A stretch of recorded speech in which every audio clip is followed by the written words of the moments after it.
thing. You ready to roll? Oh, well, you know, I'm ready at any time.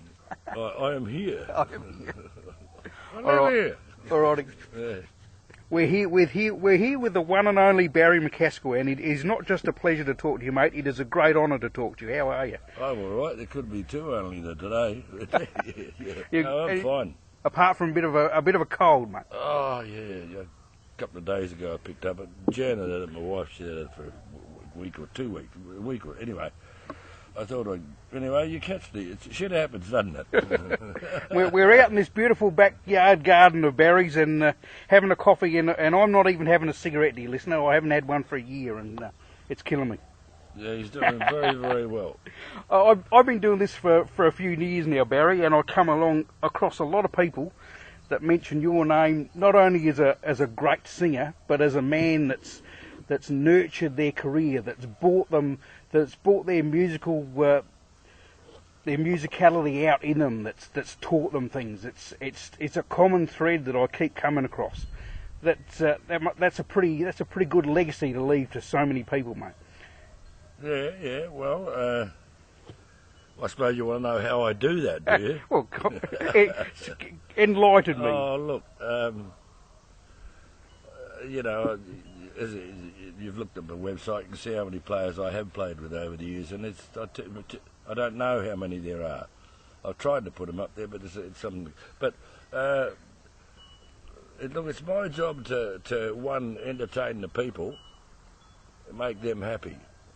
Two, it's my job to then sing and make sure that I can live up to my own, you know, Your own reputation. own what I want to do. Then it's my job to put musicians together to play and do that sort of thing, and what the music that I sort of want to play, or I'll pick a musician who has a style that I think's really interesting, and I say, well, that style will blend in with what I'm doing, or it'll add something in another area that I'd like to explore. Yeah. So I do this regularly, and all of a sudden, and also I air my mind out aloud.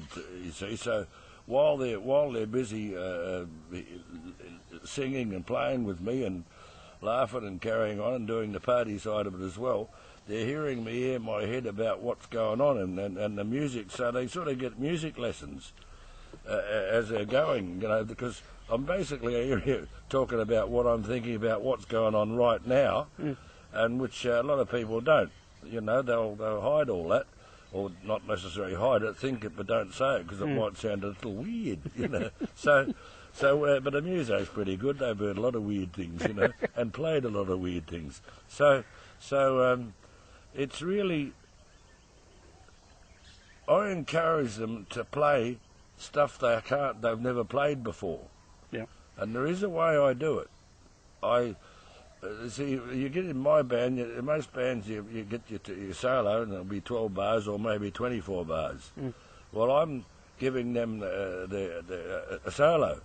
I don't want to hear that solo stop until they've played something new and got my ears going. Yes, I don't want to hear the same solo or the one that fits the song every night they play. That'd bore me. You know, I can't sing the same song the same way. If I did, I'd give up and cut my throat. It'd be so boring, you know. I could do that when I was a kid playing the pop star game. You hear all the words backwards. You just look out the window, bounce around, scratch your nose, dance all over the stage. You could do anything because you had it all. But when you're actually creating music, there's nothing more important than getting the note right and getting everything, and then hearing. Once you're on the flow, and you're allowing music to flow through you. You see, you don't consciously want to play. You want to know the skeleton of the song you're doing, and then allow it to play through the souls. Now, if all of the bands are mixing their spirits together, which they do, or they have to if they really want to play and get the magic going, otherwise it's just sort of, you know, you might as well go and listen to the jukebox. But what I'm getting at is that once you're playing and you're soloing, I mean, once it's all flowing through me, the energy and everything's working, I'm not thinking about what I'm doing. I'm listening to what everyone else is playing, going, wow, listen to that. And I'm still singing my part. and doing whatever I'm doing and creating. I might say, well, that's really nice, and that'll encourage me to duck that note, because there's no good a band playing all the same note, which they do. Most of them all do, and they all play that for hours. Well, they're trapping themselves, you see. Where can you get it? You can't play anything but that, you see. So you've got to learn to allow, you come back into it, like jazz. Take rock and roll and soul music, and the jazz players will state the theme, you know, it's wonderful, and then they'll do that, then they'll get through the second verse, and then they'll be, and they start scatting and changing the melody, and changing, they're still using the same chord patterns, although they've developed up the other chords, they call them substitutes, but, I don't know, pardon me. Yes, I still smoke. Yeah, but so what I'm getting at is that you approach, but then you come into the theme, whatever the song you started with, like be it Honky Tonk Woman or something. After the solos and things, you bring it back into the song and make it sound just like reasonably like the record. I mean, you don't want to do it the same as Mick Jagger, because if he was sitting there listening, you say, "Oh God, another one like me." I wish they'd sing it themselves. You know what I mean? But like you say, that is quite a jazz approach to rock music. No, it's a musical approach. But that's what from what I've read from, especially the early '70s with the reviews and things from Levi Smith's Clefs. That's a lot of things were written about you guys back then on how you had that approach. But a lot of Australian bands did have that approach back in those days. Max did it with Bob Birtles. Well, that's because we put sax players in, you see. As soon as you had all rock and roll was guitar, bass, drums, and piano, you know, and the sax player, of course, was Rudy Pompey, Rock Around the Clock, first one, a nice sax player. Woo. Anyway, so that's when the sax players came in and started playing rock and roll. But most of those sax players that were doing it came out of the jazz bands. I mean, that was a jazz band that came in and started playing with Bill Haley. Yeah. That Franny Beach's guitar solo, that was a very flash solo. Sure was. And even the guitar players today, in fact, in the old days, any guitar player worth their salt had to be able to play that. Rock Around the Clock guitar solo. And a lot of them couldn't play it today. Still, I'll bet on it. Even those little fast dudes that could rip all over the place, you know, those. Steve, what's his name? And it doesn't matter. Steve Vai and all those guys. Oh no, he's not too bad, but there's another one that just plays and roars, and he plays everything, but there's never much feel going on. It's a shame, because he's a magnificent player, but anyhow, wastes his. Look, it's no good being the fastest gun in the world if you can't hit the target, and the target is the pulse. That's the pulse of the human body, and if you don't keep in with that pulse or mutate from that pulse, then you're just leaving things. That's why, doesn't matter. But that's not the right way to go about it if you really want to endear yourself to the general public, because music pulsates, and you want to pulsate in time with the general public's heartbeat. Hence, then it becomes mesmeric. Mesmerism, like hypnotism. The voodoo drums, they start off real slow and get going, and they're all having a good dance around the joint, and then they had a couple of drummers and they actually speed it up a bit.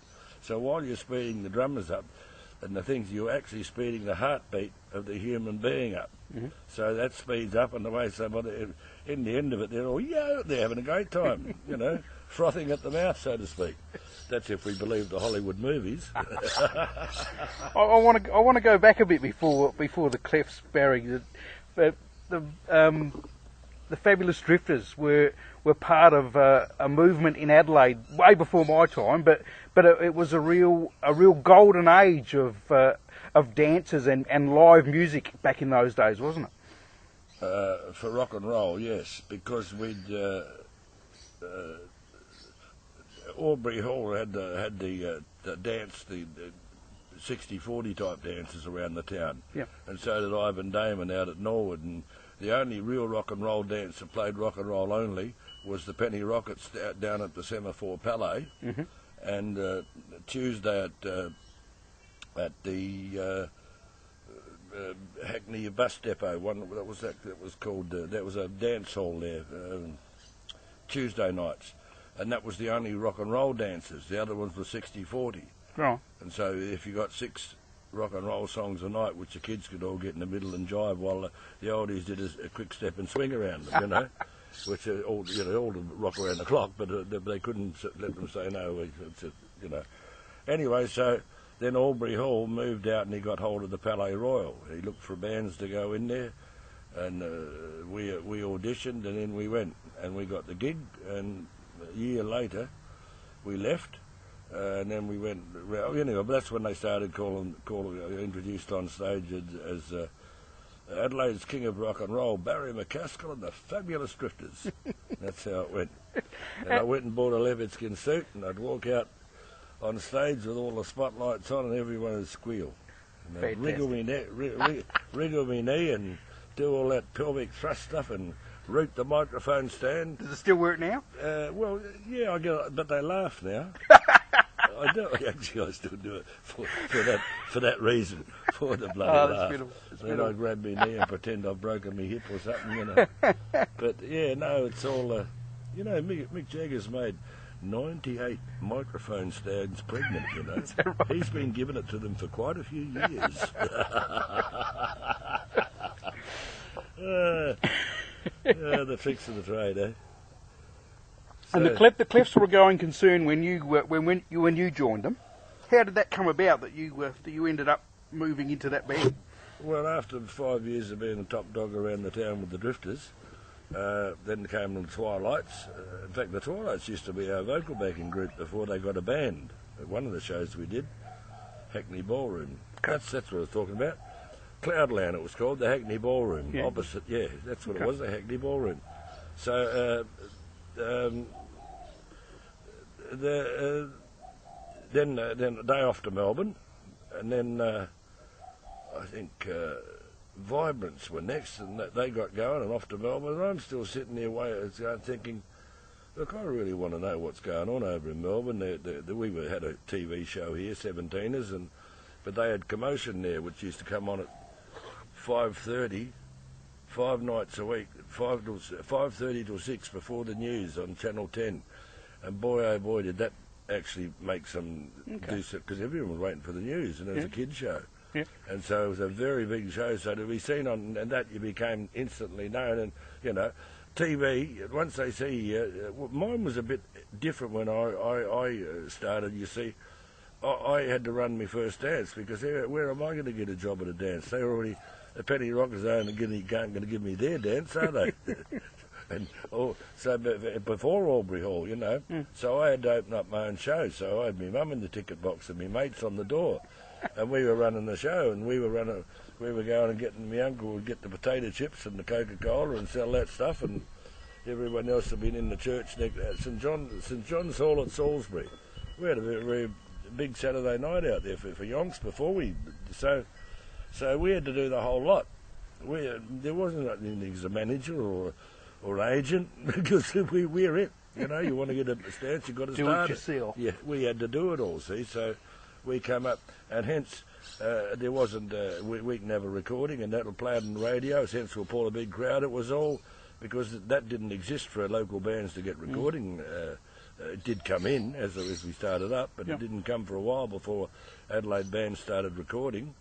I think the Penny Rockets might have been the first. It might have been one of. We were doing it. We used to record on stage at the Palais, and some of those are on that Drifters album. Yeah. That's live on stage, and nobody recorded in there then. That's how clever the Drifters were. But anyway, Tweed wanted to get a band to go to Melbourne, the leader of the Clefs. So I thought about it, and I said, "Yeah, I want to go and have a crack at it. I don't want to stay in Adelaide for the rest of my life. I want to get going." And so off I went to Melbourne, and then we got on this TV show. In fact, we not only got on it, we were on it all the time, and we became a pop star one more time over there, and that's fun. And you know, that's what I'm saying. The old microphone stands and tricks, and because it was pop starring, that's what it was. They chuck gonk dolls at you. Gonk dolls and streamers. I only just remember them. Yeah, the little gonk dolls. The little kids would make them up and come to the TV show and chuck them up to the people they liked. So how long were you in Melbourne at that stage for? Because you moved to Sydney fairly shortly after, didn't you? I went into Melbourne, and then Tweed wanted to after we got ourselves going as the Clefs and had plenty of work, he wanted to then form a band called The Groove and win the Battle of the Sounds and go to England. And I thought, oh God, here we go. And I thought, oh no, I was real happy with how the band was progressing.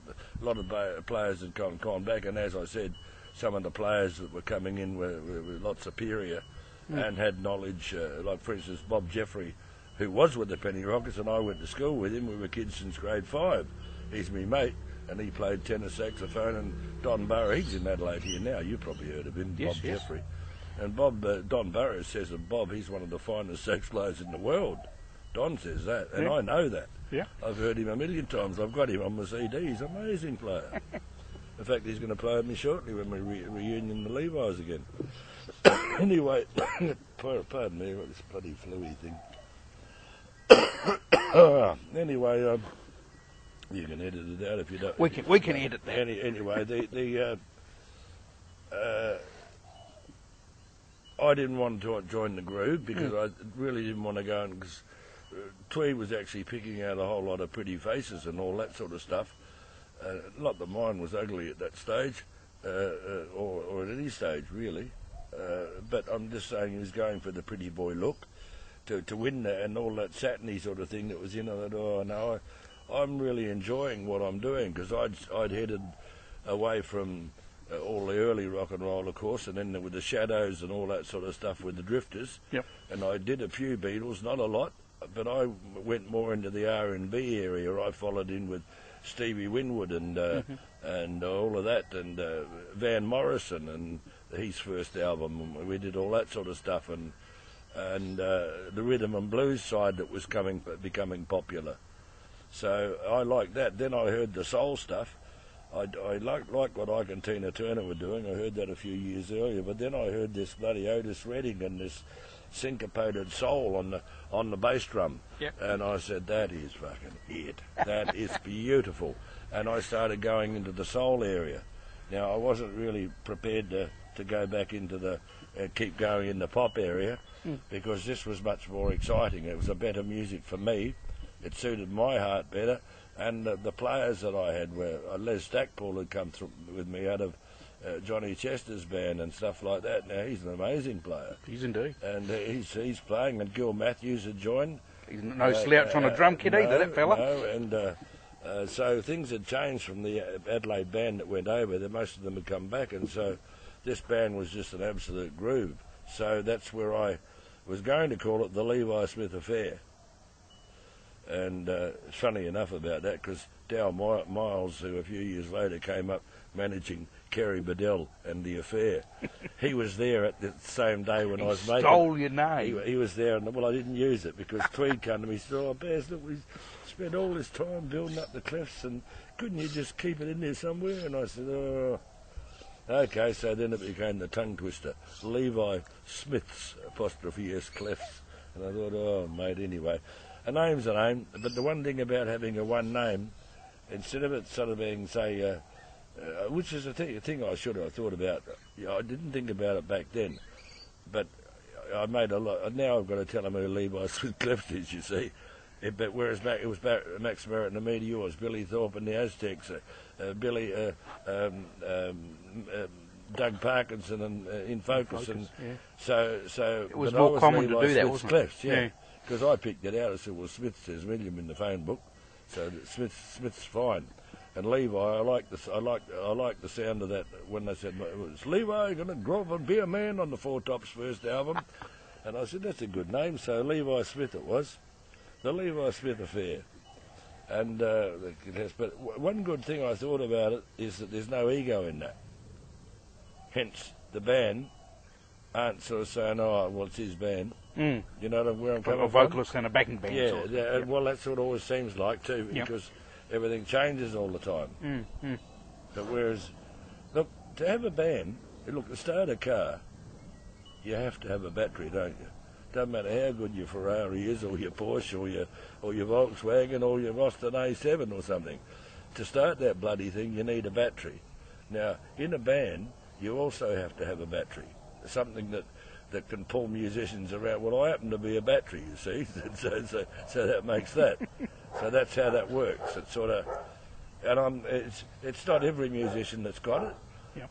It's, you know, but I can't. For instance, I can't sit down and write out a musical score. And there's blokes that can. You know what I'm getting at? You've got everyone has a different talent. Yeah. Each musician fits into into the slot, you know, and where they slot. Not everyone's a singer. Not everyone's a lead player. You see what I'm saying? So, but you've got to have a battery to get it to one, to magnetise, to pull the band together. Two, you've got to be good so that someone will hire you, because there's no good having a band no one's going to hire you. In fact, So I never had a band. I'll never run a band unless I've got a job. Okay. You know, even here in Adelaide, when you met me down there, they're the players I play with when I want to. But when someone will give me a budget, you see what I'm saying? So and that led on to a very famous residency in the Cross in Sydney. Yeah, well, that's what happened. That was, I formed that band and we played around Adelaide. Adelaide and Melbourne. We were still going crossing back all the time, and then into Sydney. And we had a 6-week gig at the Here in North Sydney. The Here Disco it was called. August Maronisi. Dear old August. Anyway, he ran the show. But that week, Peter Raphael, when I was at he was living next door in Dalgety Street in St Kilda when we picked the name out. And Peter Raphael took over our management. He also ran Go Set and the Australian Entertainment Agency. Yeah. And so Peter booked 6 weeks for us up at Here, and we went up there. And the last night that we played on the Sunday night, in came John Harrigan. Now, John was famous for Billy Thorpe and Ray Brown and the Whispers and running Surf City, and he started Whiskey A Go-Go, and he started the Hawaiian Eye. He was famous for getting checkers going in the pop manner, you know, running the nightclub. So, no mouth. So John, I'll just have a sip of this coffee here. Throat's getting a bit dry. Pardon me. Yeah, so John and Dennis Wong came in. So Dennis Wong owned the Mandarin Club and Checkers and all that sort of stuff. And so for last night on the Sunday, and they called me over and said, "Would you like a season at Whiskey A Go-Go?" So instead of going back to... yes, I went back to Melbourne and finished off a few gigs I had to do. Oh. And then we went back into Sydney, and I moved in for 3 months. A 3-month season, and 18 months later I left because they wouldn't give me a fortnight's holiday. And that gave them the shits. That's an unbelievable length of time to be a residency in what back then was probably one of the most well-known clubs in the country. Everybody wanted my gig. Everybody. But why wouldn't you? Because 6 nights a week. What does a muso want to do? Play 6 nights a week. You couldn't work 6 nights a week in Australia now if you tried. You're lucky to work one. Yeah. Yeah, no. So, yeah, that's 6 nights a week. And not only that, it's the top nightclub. I mean, everyone goes there. Mm. So even if you weren't there, because look, all the bands that get out and work in the pop traps and all the other traps around Sydney, they'd all finish by 12, all the dances, the early stuff. They'd come and see you. Well, it'd be nothing to see Thorpe sitting up on the balcony, or the Four Tops, for instance, or Sean Connery sitting up there one night, or oh, mate, the Harlem Globetrotters march in, and I'm up on stage, and they're as you know, they're tall chappies, and they look at me straight in the eye, and I'm on the stage. Oh, fantastic! So they came in, Earl Grant, the Bee Gees. Look, the one night the Who were there, Manfred Mann, Stevie Merritt, in fact Stevie got him to have me sing with me that night. Stevie Merritt and the Small Faces. Barry Gibb. Normie Rowe would always come in and have a sing with me. Johnny O'Keefe would come in. John Hermes, House of Mary Vale, all that. Every Sunday night, all the in-shops and Mr. Beautifuls and the models from Double Bay, all of that. And the hair. That would have been hard to take. Yes, it was. And the 40 Go-Go girls, they looked pretty good. And 80 waitresses or something. And you know, I'm 27 years old. I wasn't married. And want to talk about drugs, sex and rock and roll, I mean, it's a lolly shop for a young fella like myself. But the music, see? And it was 6 hours we played, not 4. 40 on, 20 off. You're earning your money. Oh, yeah, but how, what do you want to do? That's right, you want to be there playing. Well, it's like a fisherman likes to go fishing. Well, it's a musician wants to play. And so you're not going to whinge about that because it's the thing you love doing most. That's why, I mean, someone's saying, you're tired now, Bess? I said, retired? How can I retire from singing? How can I do that? I said, yes, I do. It's not like I work in a factory building cars or something for 40 hours a week and hate it, and it gives me a good pay packet. Then I go fishing on Sunday because I love it. I go out because I love it. I get paid to go out and party. Doesn't get better than that, does it? No, it does not. You get paid to party. It's an amazing gig. And you actually recorded some things in the whiskey, and they're kicking around. Oh, no, I didn't do them in the whiskey. They took us into a studio. They're roughies. About that time. Yeah, but they were roughies. We just threw it into the studio, in and out, couple of tracks down. Nothing really. But look, they're good sign of the time stuff. And there's some good playing on them. Yeah, what do we do? They wanted to put out an EP of the best. Look, I worked it out. I entertained about 86,000 Americans in that time because those 600 would come in every 3 days. Well, I was going to say that because that was a time where Vietnam. the guys from Vietnam would come back at R&R in Sydney, so it was always the cross would have been jumping. It was jumping, and they all had decks. I think they had to have $3,000 pocket money, I suppose, spending money, to come here, and 600 would arrive every 3 days, so that they would cross over, and so one lot were leaving, so that crossover. So I sort of somehow or other got a calculator once, and I worked out 18 months of. It's a lot. and I thought it was 86,000 people, but I might have got it wrong. You know, you can't have good luck, can you?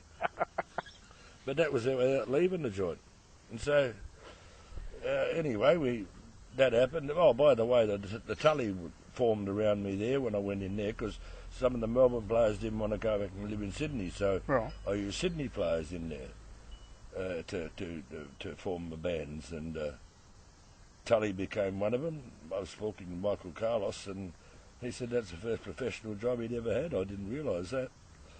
Hammond player, he's a lovely player. Anyway, lovely bloke too. So Michael Tully, and then Fraternity became, well, the one that recorded Empty Monkey, that's a little further up the track. That was when the time I left because they wouldn't give me a holiday, so my holiday was coming to Adelaide for a week and playing the traps here, putting enough material for 2 LPs down, then over to Melbourne for a week, and then all of that band was splitting. They wanted to go and do something, so it was good to get rid of them. And off they went with Bon Scott and became Fraternity. And of course, Bruce Howe was the bass player. Yeah, very well known and loved here in Adelaide. Yeah, well, I brought Bruce back up to Sydney to join me in whiskey. He came back up there. That's where he got into the mix, because he was a bass player that left Adelaide with the Clefs. Yes. But when he came over to Melbourne, he nearly got back in, but Yuck had left Max Merritt. Right. So Yuck came in. So Bruce came back, but I gave him the opportunity to do whiskey, and that's where he met. That's where John Bissett. Well, he came in on organ after Michael. Well, that's where they all met, playing with me. And so they were having a good time. So off they go. Then the next lot. That's right. They wanted me back at whiskey regardless. They tried a couple of bands out, and it didn't work. And the band had broken up. I thought, oh, this is boring, I'll go back up there because I've got 6 nights a week, regardless of who I've got in the band. So I form another band, get back in there, and, it only takes a week to shape them up a bit, and then the ultimate changes start happening as I'm sort of thinking, well, they're not fitting, or they're fitting, or some of them got a gig to do something, and till eventually I'll sort the players out and let them all settle in. Well, by sorting that out, I back into whiskey for 6 months. The next thing they got me going down to Checkers, which John Harrigan was owned half of that with Dennis Wong too, see, which was a huge club as well. Yes. Very famous indeed. Oh, magnificent place, that one. Anyway, I ended up a 10-piece band there. So, had trumpet and troms and saxes. Oh, beautiful having horns. Anyway, so that was 12 months there again. So that was 6 nights a week, same deal, same owners and all that stuff. So that was the band after Empty Monkey where you really changed it and brought all that brass in, wasn't it? Yeah, there's a couple of tracks on the CD of that one. That's Going to Get a Seizure, which Yuck wrote. John Harrison, Yuck, and Dancing and Drinking. Yep. And I don't know, I was listening to that today, I thought, what is this song about? It's Today FM, you see, the 2SM good guys used to all drink at Checkers. Right. And they'd be in there every night getting rotten, having a lovely time. And John Brennan had deals going with Harrigan and the owners of the Sydney bistros, and, they're all time working things out. So they've decided that while that record band was on, they'd go and cover it. That's when Fable started in Melbourne, Ron Tudor. Yes. And they were just taking the same covers. I thought was a hit in America and a hit in England because we wouldn't play them here. So Crazy. So that's when I produced Autumn's. I did the second one. Yellow River that came out, and then they got me to do one because it was top in England. That Love Like a Man. What's his name? Oh God. Love Like a Man. It's on the CD anyway. I can't think of his name at the moment. Alvin Lee. And so that was one of the 2SM good guys saying, we'll make it a hit, we'll play it. And this other one, I'd never heard of Dancing and Drinking before in my life. Oh. And they gave me, said, well, we want to do this one and we'll play it. So we went and recorded that, and I thought, what does all this mean? It's drink no more water, only drink gin. Rum, wine and vodka, come please join in. Know that it's good for your health and your heart. Don't be afraid, now it never will stop. And you go, what is that? Pearls of wisdom. That's nearly as good as a lop bomb, a loo bomb, a love bamboo, tutti frutti. Now a lop bomb, a loo bomb, a love bamboo. I want a Rudy, tutti frutti. Oh, dear little Richard.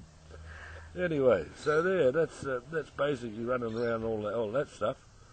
So back just around Empty Monkey for a minute. I was really interested in how much did Mick Jerd have to do with all that? He's from what, because I was only a kid at the time, but from what I've sort of listened to and what I've read about that time, he seemed to be quite an influence and quite a main player in how that recording sort of happened. Is that?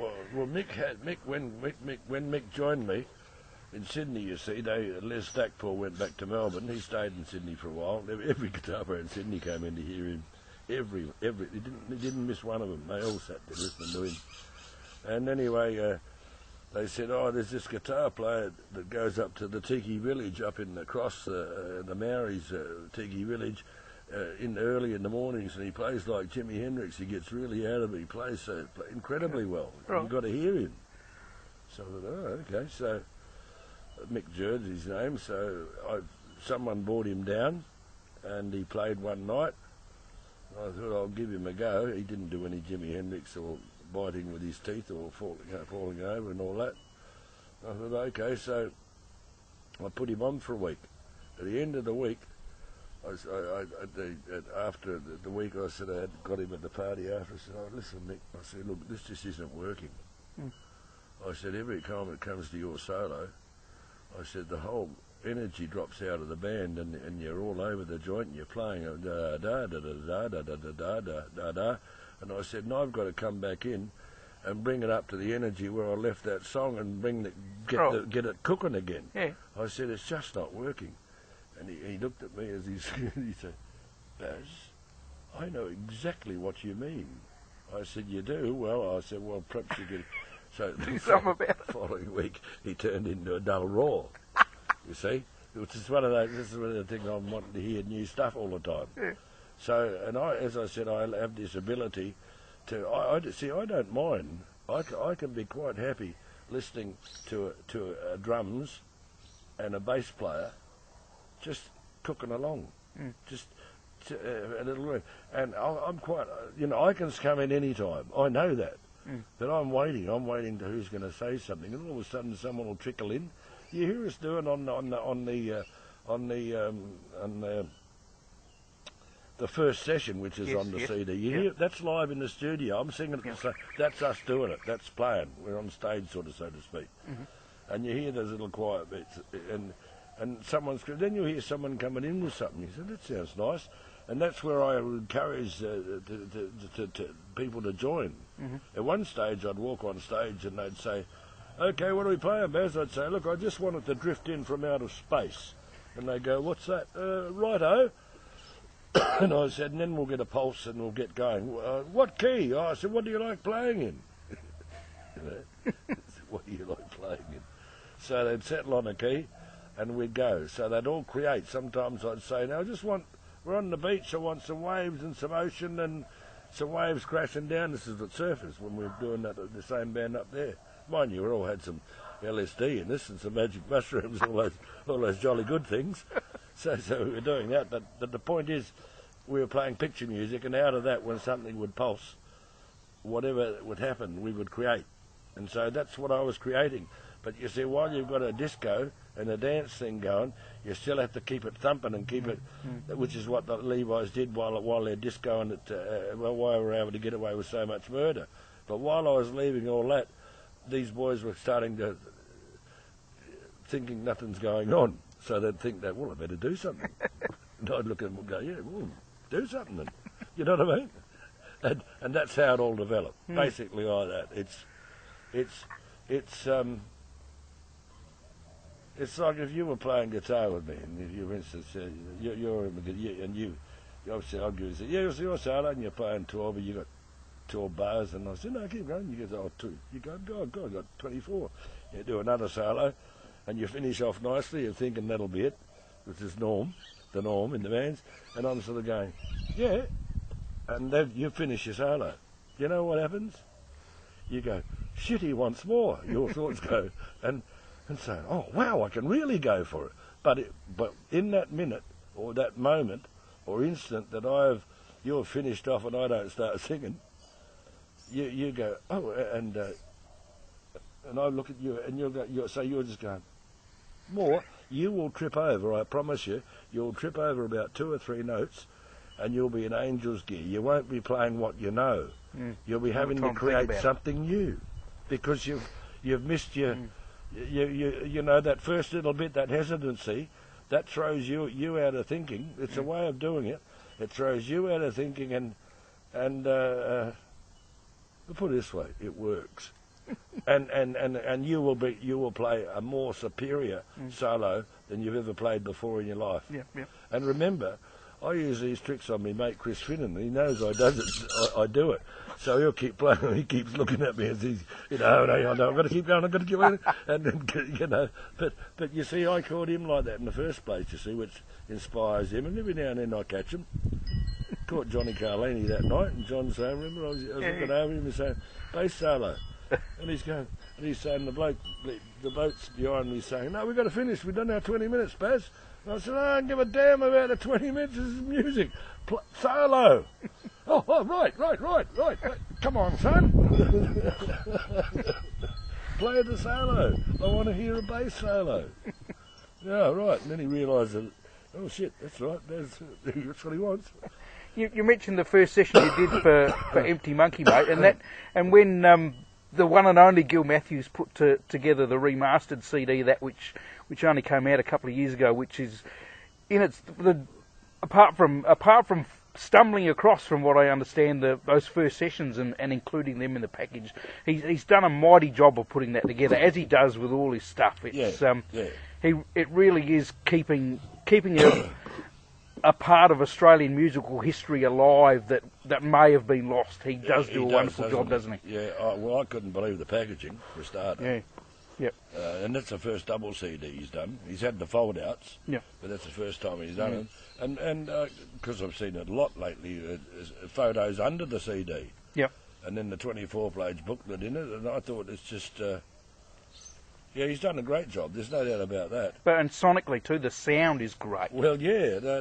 Well, see, when taking it off the master, onto vinyl, you know, they're scratching tracks in a big lump of plastic, you know, and so one, you lose all the presence automatically.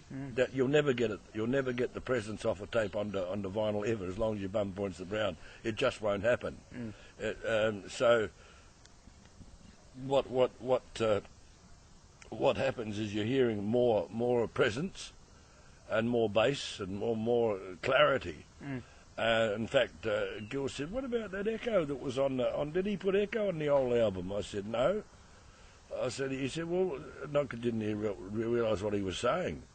And I think they flooded it with echo over the overall of the thing. You see, those blokes that did actually the record cutting, they're not actually sound engineers. They're just techs and looking at needles bouncing around. They don't know whether that bass is too loud or you know where I'm coming from. Yep. And so they're not doing anything about trying to adjust the parameters of that sound. Yeah. Yeah. Whereas Gil's being a great muso, and that's what he does. He adjusted the parameters, and well, he can only give bass, adjust bass, treble, middles, and that's all he can do really. I can compress it. Mind you, if you didn't compress it, you will lose your highs and lows, and you get that. No, it's look, compressed sound is lovely, and it takes the edge off of the real sound, but it becomes a little bit plasticky for me. It gives that that sort of, you know. Yeah, I know what this goes great, mate. You know, pump it out, and that's exactly what the compression and all that stuff. But they are losing a little of quality of the music. There's a quality that disappears with it. So yeah. So after the lineup with the Clefs. With all the brass in the early 70s, you ended up coming back to Adelaide. Was it 80s you came back to live here? Mid-70s, I think. Right. Mid-70s, 73, 74, 70. I stayed till about 82, and then I off again. You did a lot of, and in that time you did a lot of iconic radio ads that folks in Adelaide will know your voice from. Not necessarily. Or TV? Here. Oh, no, I did ads here. Max did the Suddick Brewery and stuff, but all those ads and stuff that are on my website, www.mckaskill.com.au. Or type my name in on the top and the 6 pages will pop up on me. On Google or Yahoo. Doesn't matter. But there's some iconic commercials in there that people will... I did them in Sydney. Right. That's where I met Jan. She was on 3 or 4 teams up there, Jingles teams too. But I was voiceovering. Yes. So I'd get some singing ads and I'd also get the talking ones. Well, I'm doing creepers. That's me doing stop creeping. Creeping cost us money. I didn't know that. Yeah, well, you've heard it, haven't you? I have. I've heard it far too many times. Well, it gets me too. I look at it, don't creep, and it gets me. It's a good ad. No, that's me doing that. And I've done a couple here in Adelaide, but yeah, the Shop of the Kiss know what I mean. Well, that's where the taste is, Jim Beam. God damn it. Hope you got a few cases of Beam from doing that. I've got 2 bottles, actually. I got 1 bottle. We all got a bottle at the session. And one of the musos got pissed and went home and left his bottle there, so I took that as well. I don't know whose it was, and I wasn't going to say, anyone leave their bottle, because they'd all gone. There was only me and Pat Alton left, and the producer, so I thought, well, I'll just take this one. No, they're all gone, so... No good leaving for Pat. So you probably had 3 bottles anyway. You mentioned your wife Jan. You've had a musical partnership as well as a partnership with her ever since, and she's a fine singer and instrumentalist as well, mate. Yeah. You're still out there doing it. We played yesterday down the Holdfast Bay Bowling Club. So yeah, we get around. I don't. Well, in fact, an agent rang me today. It's the first time someone's rung me for ages. I can't be bothered. Well, look, it's just the hassle of ringing up the agents every day, asking for work and all that in Adelaide. Is just it's not a very exciting prospect. No, so I understand so that. I don't do it. And if you want to get in this industry, and you've got to do that. But I'm not doing that, so I wait for the phone to ring. But every now and then it does, and I've got a. Jan and I did, as I say, we played yesterday and did our duo thing, and that's always a lot of fun. And then that blow that you heard at Billy O'Grady's, and someone rang me today, Susan, from the Wine Underground. Oh yes, great little place, great spot. And she's talking about, because when we finished playing the other night, the first thing that happened was Phil Manning, I'm thinking of Chris Finnan ran up and he's grabbed me and he's saying, he's so serious, we've got to play more often. We've got to play more. We've got to. And I said, yes, we will. I said, yeah, but we've got to get a job to play, Chris. Said, no, well, we've got to. So I thought, oh, he's itching to play, and then John Carlini grabbed me after that. Hey, Bass, we've got to get it. We've got to play some. We have to. And I thought, oh, there's two of them. So Tim Kowalik mentioned to Underground that unit. And they're all saying, gee, what a good man. And, we hadn't seen each other for quite some time and played together like that. So there could be some work pop up for it. Fantastic, good stuff. So they're going to approach Underground. Susan works for the Underground, or she books that and works through them. And there's another one, the Whitmore Square's just opening up. Yep, so that's a new one opening up there. Yep.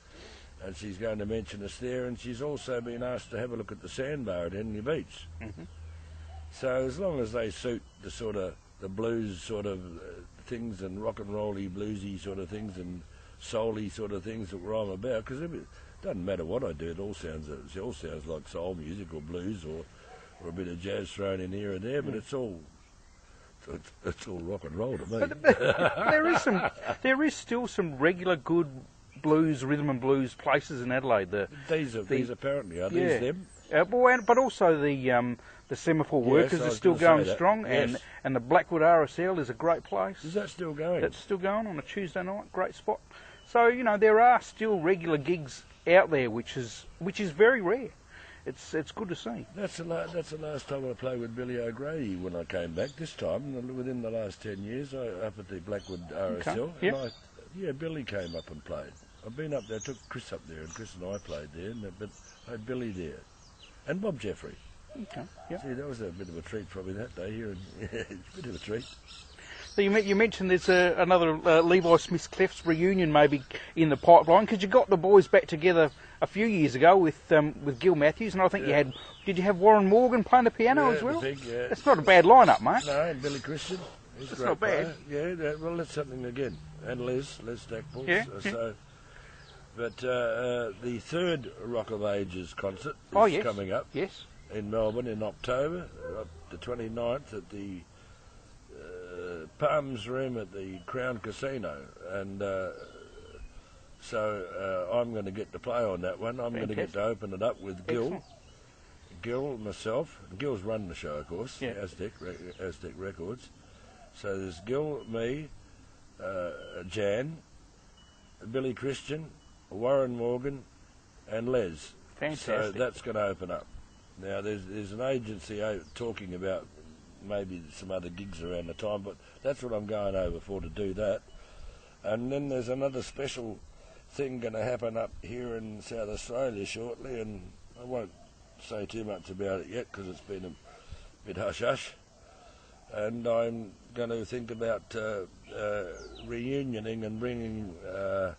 I'm going to bring over a Little Goose. I mean, I could do it with local players, but I'd like to bring in some players that they don't get to see here. Like we don't get to see Barrie too much. Yeah, well, I'd like to bring over, say, Les Stackpole. Yeah. You see, for instance, a lot of guitar players would love to have a look at Les and see what he's doing these days.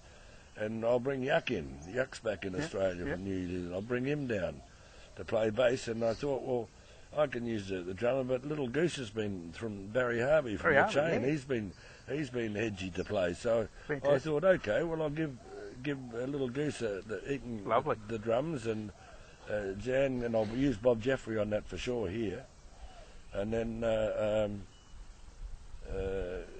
Goose, Yuck, Les, myself, Jan, and Bob. Yeah, that'll be nice. So that'll be a Levi's, and I want to do one in the city here, and one up the Barossa with that one. So I'll just do 2 shows with them. Magnificent. That sounds like that'll be great. Fun. So they're good things.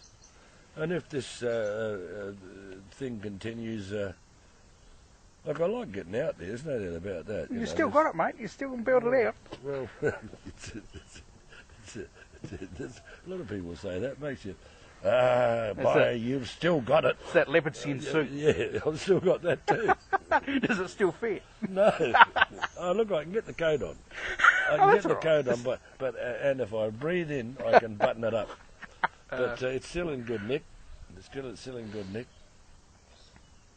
All right, well, thank you, Barry. It's been an absolute pleasure to have a chat to you. And folks in Melbourne, the Rocket Ages number 3. And I'm not sure who the lineup is. I know for number 2 it was the likes of Spectrum and Shane. What a fantastic show that was. So I guess it'll be similar sort of stuff. Spectrum but you get to see Barrie McKaskill and Gil Matthews, and what a great band that's going to be. So there you go. Get into Crown Casino, and sounds like we've got a treat coming our way in Adelaide as well. So thank you, Barry. It's been a pleasure to have a chat, mate, and all the best. I really appreciate your time. Cheers. No worries. There you go. Thank you, mate. Can I just get you to do a tag for me? A tag for you? Yeah. My show is called Sitting in a Bar in Adelaide. If you can do me something like, this is Barrie McKaskill and you're listening to blah, blah, blah. G'day, this is Barrie McKaskill and you're listening to Sitting in a Bar in Adelaide.